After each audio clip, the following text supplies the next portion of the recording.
My name is Richard Allen, and I'm the designated doctor for safeguarding children for Norfolk and Waveney. I'm going to be talking about the role of the paediatrician in performing safeguarding medical examinations for children. Safeguarding medical examinations are usually requested by children's social care following a multi-agency strategy discussion, where there have been concerns that a child may have been physically or sexually abused, or where there are concerns about significant neglect.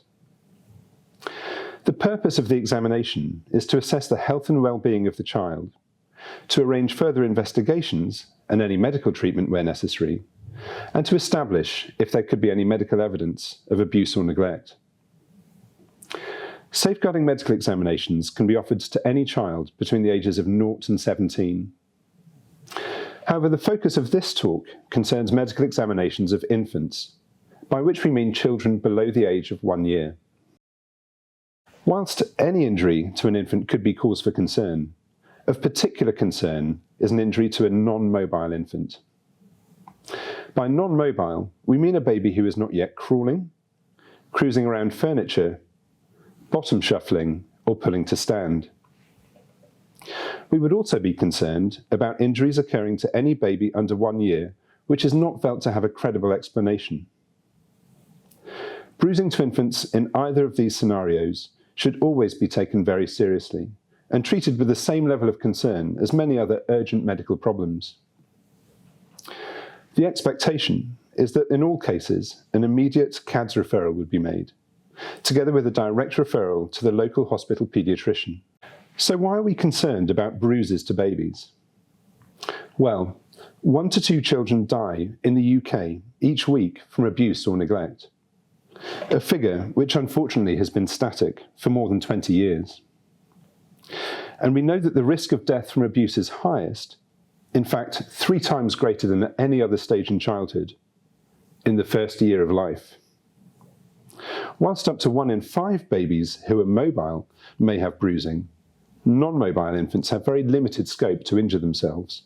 Sometimes clinicians and others working with non-mobile infants may be given an explanation by parents or carers as to how the baby had hurt themselves. He flopped forward and hit his head on me, for example. She hit herself with a rattle. He was lying on a toy. Or maybe her brother did it. But we need to think how plausible any of these explanations would be in a non-mobile infant. And while some are not necessarily impossible, it's essential that such explanations are not just taken at face value, and that all non-mobile infants with bruising are referred for further assessment. So what happens when the baby is admitted to the ward? The paediatrician will take a full history from the referrer and from the parent or carer, and the baby will be examined from top to toe for evidence of injury. Clinical photographs will be taken of any injuries, and social services will be informed if this has not already happened for any reason.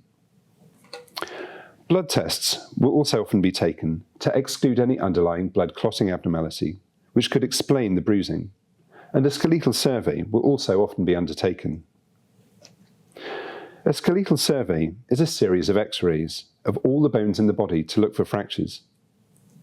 The reason for this is that babies may sometimes have fractures or bony injury without any external evidence of this. In babies, the skeletal survey will usually include a CT scan of the head to look for any evidence of brain injury or brain hemorrhages. An eye examination is also included to look for retinal hemorrhages, small areas of bleeding in the back of the eye, which can be a sign of head trauma from shaking. Unless there's a clear, plausible explanation for an injury, all of these investigations would usually be undertaken in non-mobile infants who present with bruising, as we know that the risks of a non-accidental cause are so high. In all cases, a multi-agency strategy discussion should take place before discharge from the hospital, which will include the paediatrician who has examined the baby. The situation with mobile infants is different. As a mobile baby, one who is crawling, or cruising, or pulling to stand, is much more likely to bruise themselves accidentally. Babies who are moving can often knock their forehead or lower legs into objects, meaning that accidental bruises in these areas are common and not necessarily a cause for concern.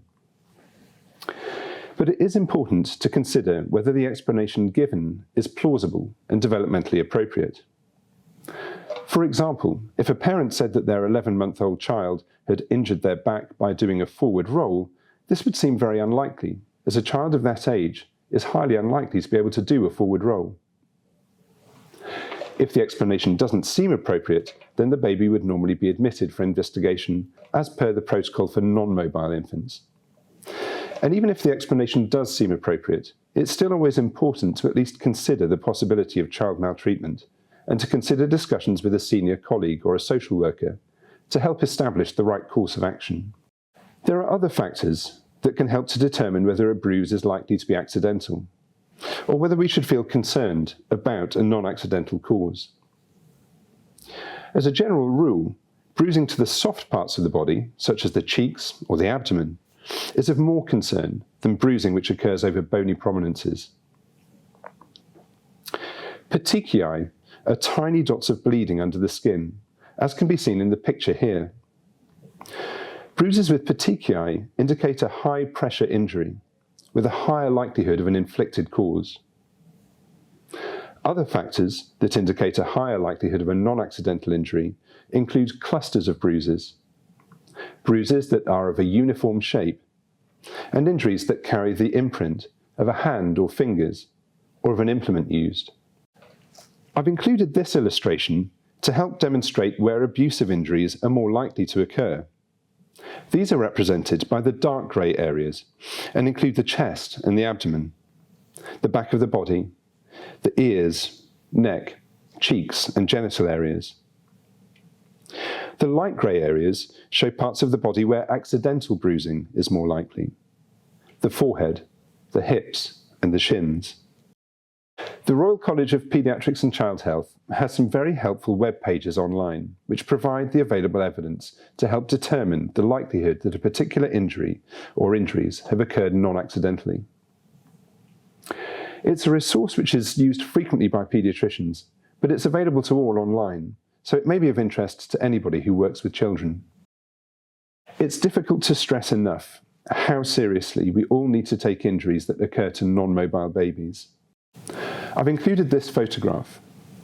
If you look closely, you'll see that there is some bruising visible to this baby's ear, an area of the body which is not commonly bruised accidentally. Sadly, nearly all of us as paediatricians are aware of non-mobile babies who've presented initially with seemingly innocuous injuries, small bruises, only to present days or weeks later with catastrophic injuries. So it's so important that any injury to a non-mobile baby is referred for paediatric assessment. However, we cannot, of course, just make the assumption that every single bruise to a non-mobile baby is the result of abuse.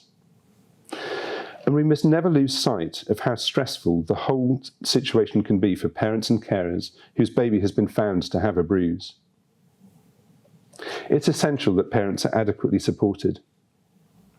Often, simply explaining that there is a process to be followed whenever a non-mobile baby has been identified as having an injury can be helpful. The situation can be highly stressful for all involved, including the clinicians, and we need to be mindful of any effect that this might have on clinical judgment. It's essential that doctors don't work in isolation, and a second opinion from a senior colleague or the named doctor in an organisation can be invaluable in these scenarios. I've included this picture as an example to show that not every single bruise we see has an inflicted cause. These bruises, to the forearms of a baby, are in fact caused by a hungry baby sucking very hard at its skin, for example. Also, sometimes marks can present in non-mobile babies that are not bruises at all. This picture shows a slate grey nevus, or Mongolian blue spot, areas of pigmentation under the skin, which to the untrained eye can look just like a bruise, but which is in fact a birthmark. Clearly, if there's uncertainty, a specialist opinion should be sought. But despite this, I would not want to detract from the central message of this talk, which is that non-mobile infants rarely bruise. I should also say that whilst the main focus of the assessment is often any injuries that the baby might have, that isn't all that's considered. There are not many ways that a baby has to tell you that it's being mistreated, but growth is one of them. And if a baby is dropping centiles, then neglect, as well as possible medical causes, should be considered. Observing interaction between carer and child can also be instructive. For example, if the parents appear cold or uninterested, or handle the baby roughly in front of staff, how much worse could things be at home? So, to summarise, the safeguarding medical examination is to identify health needs and ensure that appropriate treatment is offered, as well as to establish whether there is medical evidence of abuse or neglect, and to facilitate the child protection investigation by documenting injuries and arranging any necessary investigations. At the end of the process, the paediatrician will provide a written report which will include a balanced opinion. Sometimes it may be necessary for the paediatrician to give evidence in court. But to conclude, I think it's also important to stress that the paediatric assessment has limitations. It's often not possible for the paediatric assessment to determine definitively whether or not a baby has been abused. Context is very important. What are the risk factors for abuse? Have there been previous concerns? Are there concerns about drug use, alcohol, domestic violence? Was there a concealed pregnancy? Paediatricians may simply be unable to give a clear yes or no answer as to whether or not a baby has been abused, or a clear causation of injury. Normal investigations and skeletal surveys, for example, do not prove that a child has not been abused.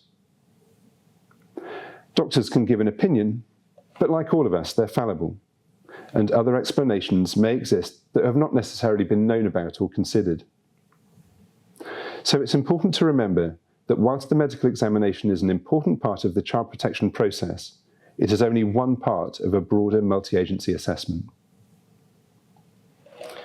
Thank you very much for listening. Should you have any questions about the child protection medical examination process locally, I'd be very happy to hear from you.